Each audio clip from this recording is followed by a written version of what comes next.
Κοιτάξτε, τα Σόδομα και τα Γόμορα είναι μια ιστορία, μια διήγηση η οποία... Look, Sodom and Gomorrah is a story, a narrative from the Bible, which is about what the ancient Greeks would call hybris.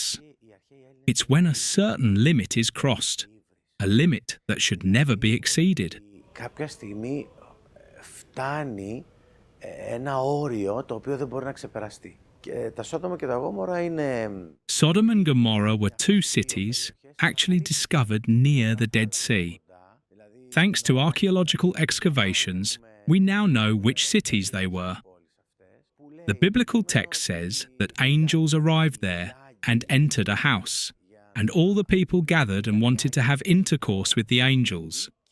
That's where the boundary of hybris was crossed. Sin had reached its peak.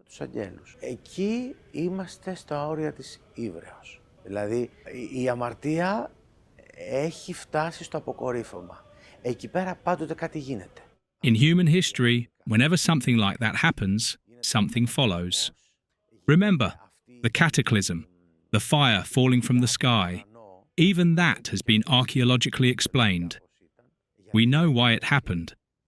So, when a certain limit is reached, one that must not be crossed, then comes divine intervention. God is the regulator of history. He allows many things to happen, wars, brute violence. He gave us freedom, free will, the ability to choose our actions.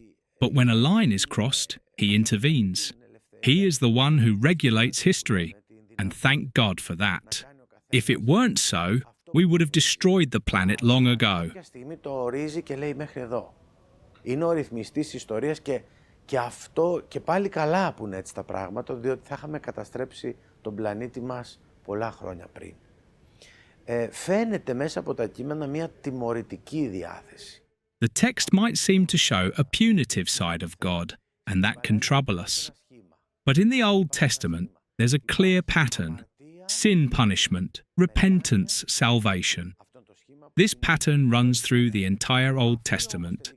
But this punishment is not the punishment of a wrathful God. It's the discipline of a loving father, a pedagogical act. Think of a father and how he treats his child. If he scolds the child, it's not out of malice or anger. He does it out of love to teach and guide.